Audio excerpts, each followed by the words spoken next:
Hey, my name is Quinn Smith. Today I wanted to talk to you about something called the Chatelier's principle. This principle comes from chemistry. You're going to see it in your general chemistry classes, organic chemistry classes, biochemistry. If you're studying for the MCAT or any test like that, you're going to need to know this principle. It's very simple, but it comes up all the time. It can help you out a lot if you really understand it. So to start off, what is the Chatelier's principle?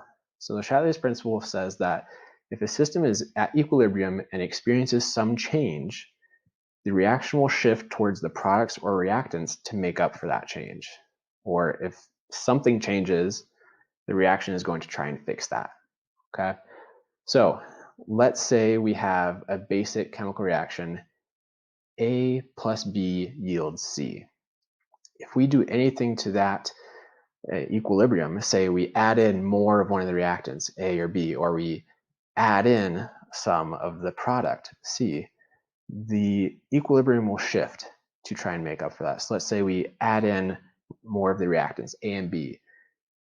And equilibrium says that the reactants are shifting and making product at the same rate that the product is breaking down back into the reactants. So if we add more reactants to something in equilibrium, it's going to force those reactants towards the products, and we're going to make more of the product so that it all equals out and is in equilibrium. Now, how is this going to come out in a test? All right. Well, since I'm more familiar with the MCAT, with physiology, biochemistry, stuff like that, let's use an example from there. Glycolysis. I know all of you hate glycolysis. You're going to have to learn it, 20 times in your lifetime, and then you're probably never going to think about it again. But let's talk about the second reaction, the second step in glycolysis, where glucose 6-phosphate is converted to fructose 6-phosphate. This is a good one to use because you just have one reactant and one product. Okay? And like most reactions in our body, this is in equilibrium. Glucose 6-phosphate is being turned into fructose 6-phosphate at the same rate that fructose 6-phosphate is turning back into glucose 6-phosphate. Now, if that is actually happening at the same rate, how do we ever get the reaction to go towards the product, the end goal of glycolysis, to make pyruvate and in turn use that to make ATP, energy for our body? All right, what really happens is our body takes the product, fructose 6-phosphate, A turns into B, and it takes fructose 6-phosphate and forces it into another reaction using ATP, and that reaction is irreversible. It's not in equilibrium because we're adding energy to it. So essentially what's happening is our reaction A to B, we are taking out that product B, and we're making less of it, or we're getting rid of it. We're using it somewhere else.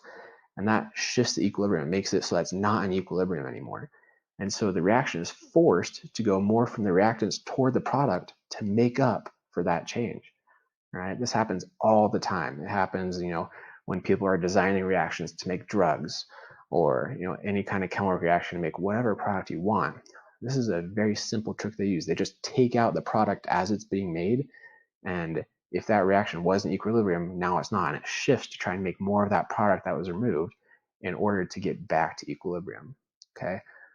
In every single biochemistry reaction you look at, or in OChem in chemistry, look out for this. You'll often get the test question where it says, if we're talking about the MCAT, it will actually give you some reaction from the body that you've never heard of before. And it doesn't matter if you've heard of it before, because they're going to ask and just present this chemical equation and say, something is changing equilibrium. What happens? And when you see that, all you need to do is think, oh yeah, Le Chatelier's principle. This is an equilibrium. Something changed. Where is that change? And how is this going to shift to make up for it? Okay. So I'd love to go over some practice questions with you, teach you guys more about this. Hit me up if you need help in chemistry, OChem, biochem, any MCAT topic, physics, reading, whatever you need, I'm here for you. Just hit me up. Thanks.